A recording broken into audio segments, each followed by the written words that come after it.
أما بعد فأعوذ بالله من الشيطان الرجيم بسم الله الرحمن الرحيم يا أيها الإنسان ما غرك بربك الكريم صدق الله العظيم وصدق رسوله النبي الكريم ونحن على ذلك من الشاهدين والشاكرين والحمد لله رب العالمين۔ قرآن مجید فرقان حمید کی اس آیت مبارکہ میں اللہ رب العزت اپنے بندوں سے ایسے مخاطب ہے کہ جیسے آپ نے دیکھا ہوگا کہ ماں باپ سے جب بچہ روٹ جاتا ہے یا ان کی بات نہیں مانتا، تو جب ان کی بات نہیں نہ مانتے تو ماں باپ اپنے بچوں کو کیسے مناتے ہیں اور کس طرح کہتے ہیں کہ اے بچے یہ کام چھوڑ دے، یہ کام آپ کے نقصان کے لیے ہے اور جس کام کے پیچھے آپ جا رہے ہیں یہ سراسر آپ کے لیے نقصان ہوگا۔ اللہ رب العزت نے قرآن مجید فرقان حمید کی اس آیت میں اپنے بندوں کو ایسے مخاطب کیا کہ اللہ رب العزت نہ جانے کتنی محبت کرتے ہیں اور واقعتاً اپنے بندوں سے محبت کرتے ہیں کہ یا ایھا الانسان، اے انسانو، ما غرک بربک الکریم، آپ کو کس چیز نے دھوکے میں ڈال رکھا ہے کہ آپ اپنے رب سے خفا ہو، اپنے رب سے دور ہو۔ یعنی کہ آپ کوئی بھی گناہ کر لیں مگر اللہ کہتے ہیں یہ میرا بندہ ہے، آپ اللہ سے دور چلے جائیں مگر اللہ کہتے ہیں یہ میرا بندہ ہے، آپ اللہ سے روٹ جائیں اللہ کہتے ہیں یہ میرا بندہ ہے، یہاں تک کہ آپ اللہ کی نافرمانی کرتے رہے پھر بھی اللہ فرشتوں کے سامنے کہتے ہیں یہ میرا بندہ ہے۔ اگر آپ اس کی مثال دیکھنا چاہتے ہیں، آپ نے وہ واقعہ سنا ہوگا اور آپ کو یاد ہوگا، وہ واقعہ کچھ یوں ہے کہ ایک ہندو آدمی اپنے بت کو سامنے رکھ کر اپنے بت کے سامنے کہتا رہا یا سنم یا سنم یا سنم، 27 سال تک اپنے بت کے سامنے یا سنم کہتا رہا اپنے بت کے سامنے۔ ایک دن ایسا ہوا کہ اس کی زبان پھسل گئی، یا سنم کے بجائے اس کی زبان سے یا سمد نکلا، اور یا سمد کس کا نام ہے؟ اللہ کا۔ جب اس کی زبان پھسلی، یا سنم کے بجائے یعنی بت کو پکارنے کی جگہ اللہ کو پکار دیا، تو غیب سے آواز آئی لبیک یا عبدی، اللہ کہہ رہے میں حاضر، میرے بندے پکار۔ سبحان اللہ۔ اللہ کہتے میں حاضر ہوں۔ اب اس بندے نے آنکھیں کھولی اور آنکھیں کھول کے ادھر بھی دیکھا ادھر بھی دیکھا کہ 27 سال تک اس بت کے سامنے میں یا سنم کہتا رہا، کبھی جواب نہیں آیا۔ آج یا سمجھ زبان سے نکلا تو یہ جواب آیا، یہ جواب کہاں سے آیا؟ جب اس نے آگے پیچھے دیکھا تو کوئی آواز نہیں، یہ آواز تھی اور بندہ کوئی نہیں تھا۔ اس نے پھر کہا یا سمجھ، پھر آواز آئی، فرشتوں نے کہا اللہ جی یہ بندہ یا سنم خود کو پکارنا چاہتا تھا مگر یہ زبان اس کی پچھلی غلطی سے آپ کا نام نکلا، آپ نے اس کو جواب دے دیا، اللہ جی آپ کو جواب نہیں دینا چاہیے تھا۔ اللہ جی فرماتے ہیں کہ اے میرے فرشتوں، 27 سال تک جس کو پکارتا رہا، 27 سال تک اس کی عبادت کرتا رہا، کبھی اس نے جواب نہ دیا، اگر آج میں بھی جواب نہ دوں تو سنم اور سمجھ میں فرق کیا رہے گا؟ کوئی فرق نہیں رہے گا۔ لہٰذا ہمارے اللہ تو وہ ہے کہ 27 سال کا مشرک، 27 سال کا بدترین عقیدے والا،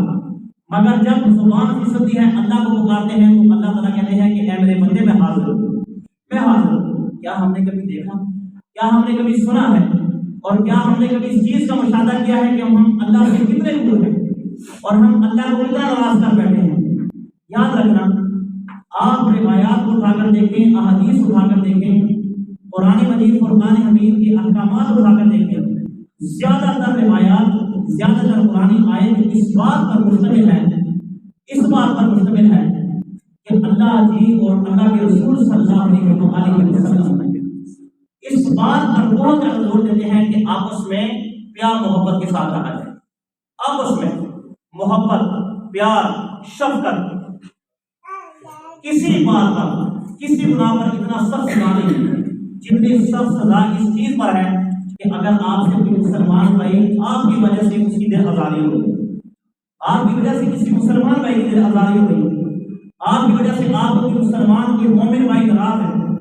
اللہ رب العزت فرماتے ہیں کہ یہ جو بندہ ہے جس کی وجہ سے دوسرے بندے کا دل ناراض ہے اور اس نے کسی کا دل توڑا ہوا ہے، اس بندے کی نماز کس چیز کی، اس بندے کا روزہ کس چیز کا، اس بندے کے احکامات کس چیز کی کہ وہ شریعت پر عمل کر رہا ہے۔ نبی پاک صلی اللہ علیہ وسلم نے فرمایا کہ کہ ایک آدمی دوسرے آدمی کے ساتھ جھگڑ رہا ہے، مگر ایک آدمی حق پر ہوتے ہوئے، ایک آدمی سچا ہے، حق پر ہے، اس کے باوجود وہ کیا کر دے کہ اس کو معاف کر دے۔ اللہ کے نبی نے فرمایا میں قسم کھا کر کہتا ہوں اس کی عزت میں فرق نہیں آئے گا، اس کی عزت اور وقار میں کوئی فرق نہیں آئے گا۔ اللہ کے نبی نے فرمایا کہ جو اس کو معاف کر دے اس کی عزت و وقار میں فرق نہیں آئے گا۔ اور اللہ کے نبی نے سب سے بڑی یہ بات فرمائی کہ قیامت کے دن اللہ تعالیٰ اس آدمی کو جنت میں لے جائے۔ سبحان اللہ۔ کہ جو آدمی کسی آدمی کو حق پر ہوتے ہوئے اس کو معاف کر دے، اللہ کے نبی نے فرمایا کہ میں قسم کھا کر کہتا ہوں اس کی عزت میں کوئی فرق نہیں آئے۔ کیا ہم نے آج تک کبھی سوچا ہے ہمارے آپس کی لڑائیاں، ہمارے آپس کے جھگڑے، ہمارے آپس کے فسادات، ہمارے نبی پاک صلی اللہ علیہ وسلم کی زندگی جو ہمارے لیے ہے، لقد کان لکم فی رسول اللہ اسوۃ حسنہ، اللہ نے قرآن مجید فرقان حمید میں فرمایا کہ میں نے آپ کی نبی کی زندگی آپ کے لیے ایک آئیڈیل کے طور پہ رکھی، ایک نمونے کے طور پہ رکھی۔ یعنی کہ آپ نے اگر زندگی گزارنی ہے تو آپ اپنے نبی کو دیکھیں کہ آپ کے نبی صلی اللہ علیہ وسلم زندگی کیسے گزارتے ہیں، جیسے آپ کی نبی نے زندگی گزاری ویسے آپ زندگی گزاریں۔ اللہ فرماتے ہیں کہ آپ اگر میرے نبی کے نقش قدم پر چلو گے تو میں غفور رحیم ذات ہوں کہ آپ سے حساب کتاب نہیں ہوں، آپ کو بغیر حساب و کتاب کے جنت میں داخل کر دوں۔ ہمارے نبی کی تو شان یہ ہے کہ ہمارے نبی بڑی محفل میں بیٹھے ہیں اور ایک آدمی آیا ہمارے پاک پیغمبر صلی اللہ علیہ وسلم کے گلے میں ایک رومال نکالا اور ایک رومال نکال کر میرے پاک پیغمبر کے گلے میں دے دیا اور اتنی زور سے دبایا کہ آقا کریم صلی اللہ علیہ وسلم کے آنکھوں مبارک سے موٹے موٹے آنسو نکل آئے، آپ کا سانس مبارک بند ہو گیا۔ مگر جب فاروق اعظم رضی اللہ عنہ اٹھے اور تلوار سے اس آدمی کا سر قلم کرنا چاہا تو اللہ کے نبی نے اشارہ کر دیا ٹھہر جا، سر نہیں قلم کرنا۔ تو جب نبی پاک صلی اللہ علیہ وسلم کا گلا چھوڑا گیا، اللہ کے نبی نے فرمایا کوئی بات نہیں، اگر یہ آدمی انتقام لینا چاہتا ہے تو انتقام لے لے، ہم تو وہ ہے کہ وما ارسلناک الا رحمۃ للعالمین، کہ اللہ نے ہمیں رحمت بنا کر بھیجا، چاہے وہ انسان ہو چاہے وہ جانور، میں سب کے لیے رحمت ہوں، ہم بدلہ نہیں لیں گے، ہم بدلہ لینے والے نہیں ہیں، ہم بدلہ نہیں لیں گے۔ تو جب اللہ کے نبی نے اس یہودی کو معاف کیا، وہ یہودی پڑھتا اور واپس آ کر کہنے لگا یا رسول اللہ مجھے کلمہ پڑھا دیجیے۔ تو ساتھ ہی پوچھا کہ ابھی آپ نے اللہ کے نبی کا گلا دبایا اور ابھی آپ کہہ رہے ہیں کہ مجھے کلمہ پڑھا دیجیے۔ اس نے کہا کہ میں نے تورات اور انجیل میں یہ پڑھا ہوا تھا کہ مسلمانوں کا ایک نبی آئے گا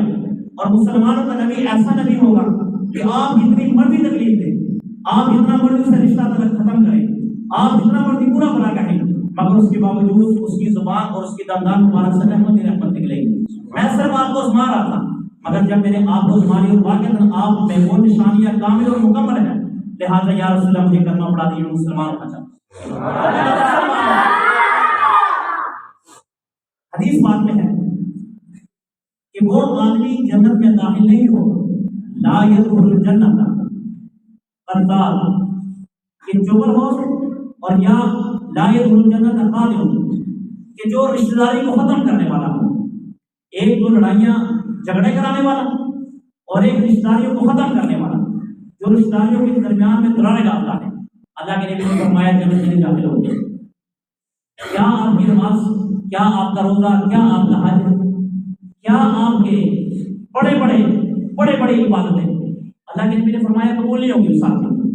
میرے نبی صلی اللہ علیہ وسلم نے کبھی کسی سے رشتہ نہیں توڑا، یہاں تک کہ ابو جہل نبی پاک صلی اللہ علیہ وسلم کا سخت ترین دشمن تھا، اتنا دشمن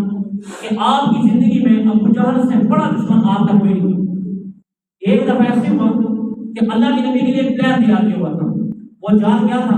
کہ اللہ کے نبی کے راستے میں ایک کنواں تیار کیا، کنواں کھدوایا اور کنواں کھدوا کر یہ سازش کی کہ جیسے اللہ کے نبی گھر سے نکلیں گے اس میں اللہ کے نبی گر جائیں گے، اور اپنی طرف سے یہ سوچ رکھا تھا کہ گر جائیں گے اور دنیا سے چلے جائیں گے، مگر یہ تو اس کی سوچ تھی میرا رب جس کو رکھے اس کو کون چھکے۔ تو اللہ رب العزت نے جس وقت میرے پاک پیغمبر گھر سے نکلے، پاک پیغمبر نے قدم رکھا، اللہ نے جبرائیل امین کو بھیج دیا کہ اپنے محبوب کا اور ہمارے محبوب کا روح اس طرف موڑ دے واپس۔ اللہ کے نبی کا روح اس طرف موڑ دیا، یا رسول اللہ اس طرف نہیں جانا، آپ نے بالکل نہیں جانا، اللہ کے نبی کا روح اس طرف موڑ گیا واپس اپنے گھر کی طرف۔ ابو جہل حیرت میں مبتلا ہو گیا کہ میں نے جو ایک پلان تیار کیا تھا، ایک سازش تیار کی، اب وہ ایک جناب وہ جیسے آدمی پاگل ہو جاتا ہے، دیوانہ ہو جاتا ہے، مستانہ ہو جاتا ہے، ابو جہل مستانہ ہو گیا اور پیچھے اللہ کے نبی کے پیچھے بھاگا، اللہ کے نبی کے پیچھے بھاگا۔ جب وہ بھاگا خود ہی اس کنویں میں گر گیا۔ جب کنویں میں گر گیا نا، اس کے ساتھی آئے ابو جہل کو بچانے کے لیے، جتنا ابو جہل کو بچانے کے لیے رسی یا ہاتھ کا سہارا دیتے وہ کنواں اور نیچے چلے جاتا اور نیچے چلے جاتا۔ اندر سے آواز آئی، اگر آج مجھے کوئی بچانے والا ہوگا تو محمد رسول اللہ کی ذات ہوگی۔ محمد رسول اللہ صلی اللہ علیہ وسلم کی ذات ہوگی اور مجھے کوئی نہیں بچا سکتا۔ اللہ کے نبی آئے اور کنویں کے منڈیر پر کھڑے ہو کر اللہ کے نبی نے فرمایا کہ دیکھ ابو جہل، میں نے بھی تمہیں میرے لیے سازشیں تیار کی تھی، یہ بھی میرے لیے سازش تم نے تیار کی، مگر اللہ نے مجھے بچا لی، میں تجھ سے بدلہ نہیں لوں، میں نے تمہیں معاف کر دیا، مگر ایک وعدہ ہے، وہ وعدہ یہ کر کہ جب یہ اس کنویں سے باہر نکالوں گا تو نے کلمہ پڑھنا ہے۔ ابو جہل کہنے لگا یا رسول اللہ میں کلمہ پڑھوں۔ اللہ کے نبی نے اپنا دست مبارک ایسے کیا تو ابو جہل کو باہر نکالا۔ جب ابو جہل کو باہر نکالا تو اللہ کے نبی نے فرمایا کلمہ پڑھ، تب بھی اس بدبخت نے کلمہ نہیں پڑھا، تب بھی اس نے کلمہ نہیں پڑھا۔ اب دیکھیں اللہ کے نبی کا رشتہ کیسا تھا کہ اللہ کے نبی نے وہیں پر بھی رشتہ جوڑنے کی کوشش کی کہ میں رشتہ جوڑ دوں، یہاں تک کہ حضرات صحابہ کرام رضوان اللہ علیہم اجمعین فرماتے ہیں کہ ہم جنگوں میں شریک تھے، ایک بدبخت آیا، اللہ کے نبی صلی اللہ علیہ وسلم کے منہ مبارک پر ایک برچھا مارا تو اللہ کے نبی کے دندان مبارک شہید ہو گئے، آپ کی زبان، آپ کے منہ، آپ کے ہونٹ سے خون نکلنا شروع ہو گیا۔ جب وہ خون نکلا تو اللہ کے نبی صلی اللہ علیہ وسلم آپ پیچھے کو گرے اور ایک کھائی میں گرے تو اللہ کے نبی صلی اللہ علیہ وسلم سے یہ سر مبارک ہے، یہ اس کھائی کے جو ایک کنارہ بنا ہوتا اس کنارے میں لگا اور اللہ کے نبی بے ہوش ہو گئے۔ جب بے ہوش ہو گئے تو وہیں پر ایک آواز لگی کافروں کی طرف سے کہ اللہ کے نبی شہید ہو گئے، اللہ کے نبی شہید ہو گئے۔ صحابہ کرام کو یہ خبر بڑی بری لگی کیونکہ صحابہ کرام بڑی محبت کرتے تھے اللہ کے نبی سے، بے پناہ محبت کیا کرتے تھے، کوئی اس طرف کو بھاگا، کوئی اس طرف کو بھاگا، کوئی اس طرف، اس وجہ سے کہ اللہ کے نبی شہید ہو گئے، یعنی کہ اپنا ایک ہوش اور حواس کو بیٹھے تھے، اللہ کے نبی دنیا سے چلے گا ہم کیا کریں گے۔ ساتھ ہی اللہ کے نبی اٹھے، آپ نے فرمایا کہ انا نبی لا کذب، انا ابن عبد المطلب، کہ میں نبی ہوں، میں جھوٹا آدمی نہیں ہوں اور میں عبد المطلب کا بیٹا ہوں، لہٰذا پلٹ کر واپس آؤ۔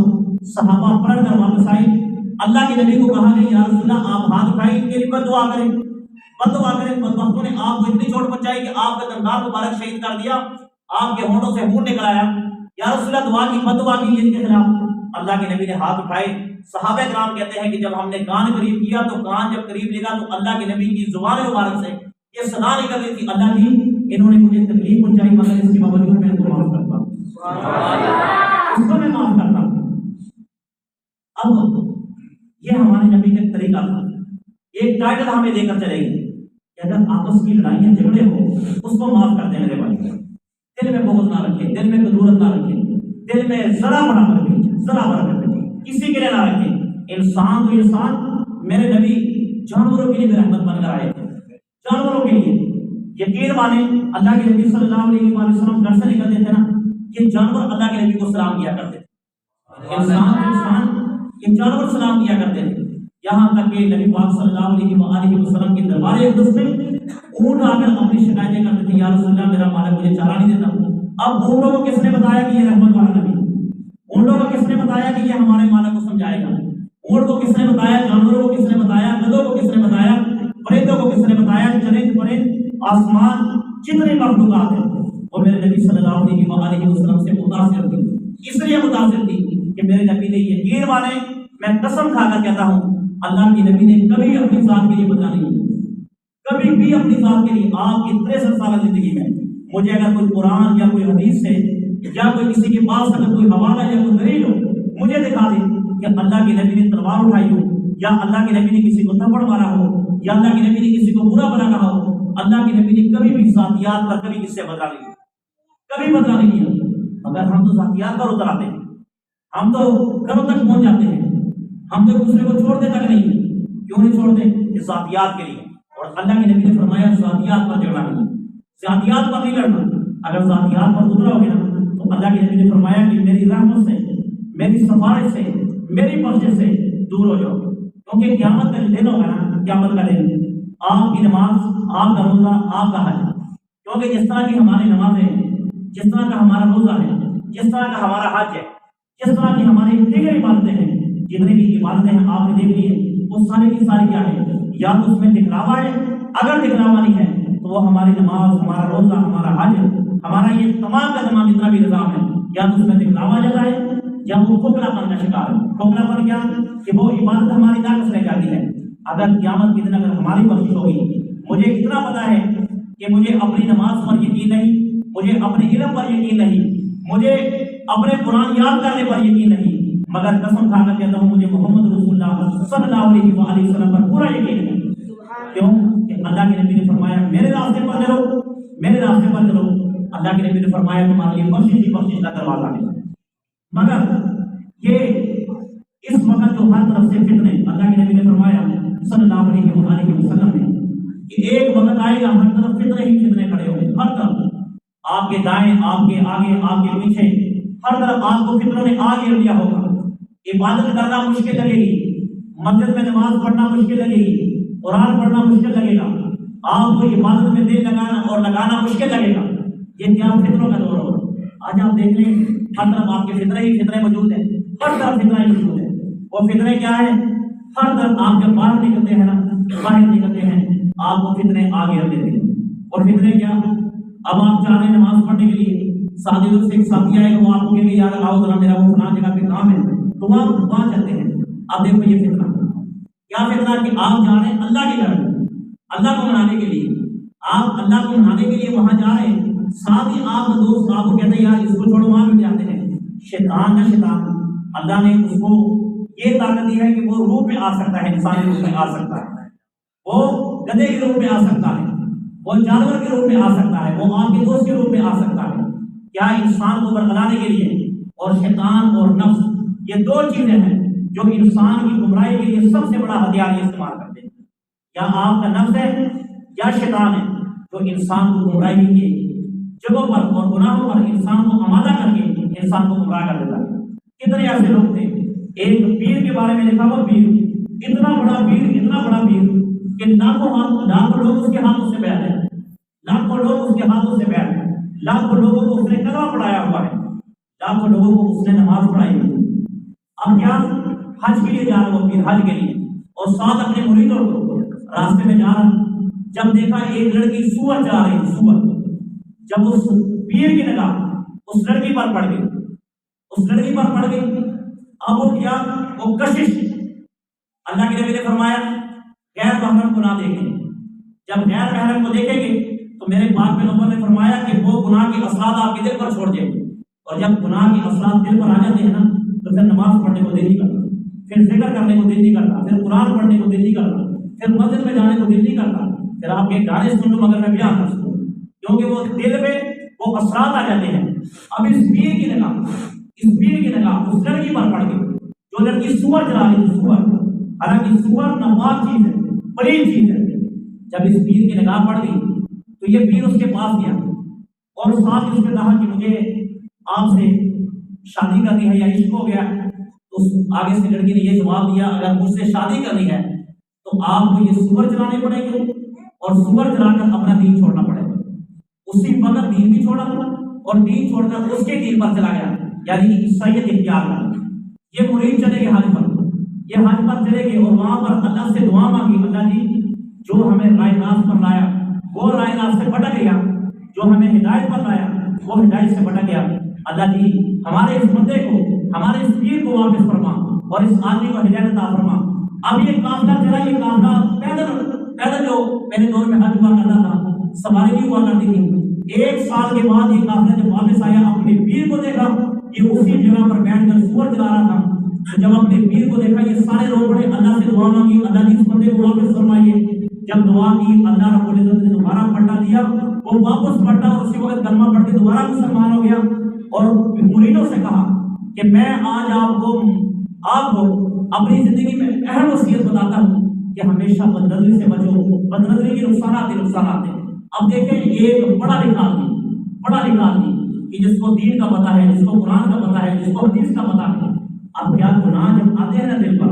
تو وہ دل پر ایسا ایسے اثرات کر جاتے ہیں، ایسے اثرات کر جاتے ہیں کہ بندہ سوچتا ہے کہ میرے ساتھ ہوا کیا۔ اللہ کے نبی صلی اللہ علیہ وسلم نے فرمایا کہ جب بندہ گناہ کرتا ہے نا، گناہ جب پہلی بار گناہ کرتا ہے تو اللہ رب العزت اس کے دل پر ایک سیاہ داغ لگا دیتے ہیں، کالا داغ اس کے دل پر لگا دیتے ہیں۔ پھر وہ گناہ کرتا ہے، پھر اس کے دل پر سیاہ داغ لگتا ہے، توبہ نہیں کرتا، رجوع نہیں کرتا، اللہ سے معافی نہیں مانگتا، اس کے دل پر سیاہ دھبے لگتے جاتے ہیں، لگتے جاتے ہیں۔ روایات میں آتا ہے کہ اس کا دل کالا سیاہ ہو جاتا ہے، کالا سیاہ۔ جب اس کا دل سیاہ ہو جاتا ہے نا تو اب وہ ہوتا کیا ہے؟ ختم اللہ علی قلوبہم وعلی سمعہم وعلی ابصارہم، کہ دل پر اللہ رب العزت کی طرف سے مہر لگ جاتی ہے۔ اور مہر کیا ہوتی ہے؟ کہ پھر دین کی طرف بندہ نہیں پلٹتا، دین کی طرف نہیں پلٹتا۔ یقین مانے ایسے ایسے لوگ ملے ہیں، ایسے ایسے لوگ ملے کہ جب ہم کو کہتے ہیں نا، وہ ہمیں کہتے ہیں یار ہمارے گھر میں کوئی پریشانی ہے، ہم ان کو کہتے ہیں یہ ذکر کریں، جب آپ یہ ذکر کریں گے نا تو آپ کے گھر سے یہ پریشانی ختم ہو جائے گی۔ یقین والے ہمیں کہتے ہیں کہ ذکر کرنے سے ہماری طبیعت خراب ہو جاتی ہے، ہماری طبیعت خراب ہو جاتی ہے۔ حالانکہ ذکر اللہ ایسی چیز ہے، ایسی چیز ہے، آپ اللہ کا ذکر کریں، نبی پاک صلی اللہ علیہ وسلم کا ذکر کریں، اپنے پاک پیغمبر کو یاد کریں، اللہ کی قسم بندے کو سکون مل جاتا ہے، دل کو سکون مل جاتا ہے۔ آپ کسی بھی حالت میں ہو، پریشان کیوں نہ ہو، جب آپ پریشان ہوں گے نا، آپ کبھی بھی میرے پاک پیغمبر پر درود پڑھ کے دیکھیں، آپ اپنے اللہ کو یاد کر کے دیکھیں، آپ قرآن کی تلاوت کر کے دیکھیں، آپ کی ساری پریشانی ختم ہو جائے گی۔ مگر یہ کون لوگ ہیں جو کہتے ہیں کہ ہمیں تکلیف ہوتی ہے یا ہماری طبیعت خراب ہوتی ہے؟ یہ وہ لوگ ہیں کہ جو گناہ کر کے ان کے دل سیاہ ہو جاتے ہیں۔ آخری بات، میرے پاک پیغمبر صلی اللہ علیہ وسلم نے فرمایا کہ جو مجھے خوش کرنا چاہتا ہے، جو میری آنکھوں کو راحت پہنچانا چاہتا ہے، جو میری آنکھوں کو ٹھنڈا کرنا چاہتا ہے، میرے نبی پاک صلی اللہ علیہ وسلم نے فرمایا کہ اس آدمی کو چاہیے کہ وہ نماز پڑھا کرے، وہ نماز پڑھا کرے۔ میرے نبی پاک صلی اللہ علیہ وسلم نے فرمایا کہ جو مسلمان، جو مومن بندہ نماز پڑھتا ہے نا،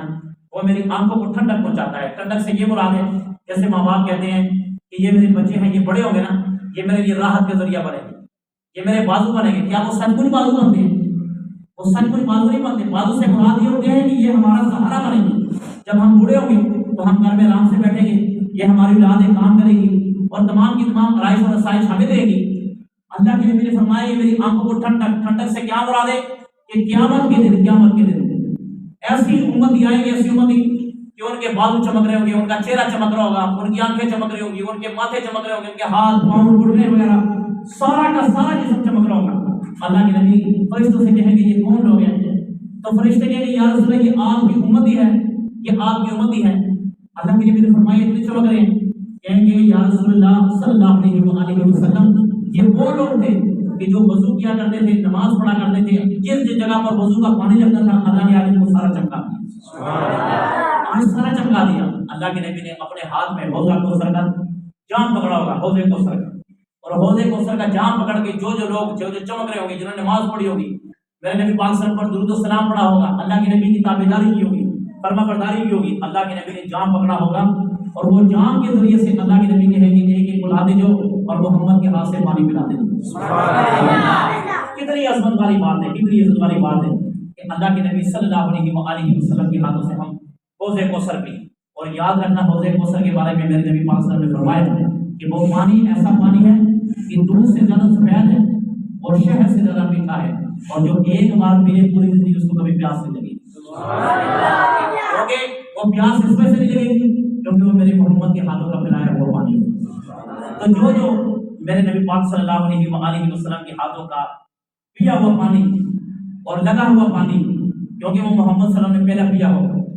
اس لیے کہتا ہوں پیا ہوا پانی، وہ میرے نبی پاک صلی اللہ علیہ وسلم پہلے پیئیں گے، ابو بکر پہلے پیئیں گے، عمر پہلے پیئیں گے، عثمان پہلے پیئیں گے، علی شیر خدا جیسے پیئیں گے، حضرات حسنین کریمین جو حضرت علی رضی اللہ عنہ کے بیٹے ہیں، کربلا کی شاہ سوار ہیں، وہ پہلے پیئیں گے، پھر اس کے بعد یہ امت پیئے گی، تو لہٰذا وہ پہلے پیئیں گے پھر امت پیئے گی، امت کو پیاس کبھی نہیں لگے گی۔ یہ اس آدمی کے لیے کہ جو 5 وقت کی نماز پڑھے، تو آج انشاءاللہ سارے بھائی نماز پڑھیں گے انشاءاللہ، کوشش کریں گے انشاءاللہ بھائی نماز پڑھیں،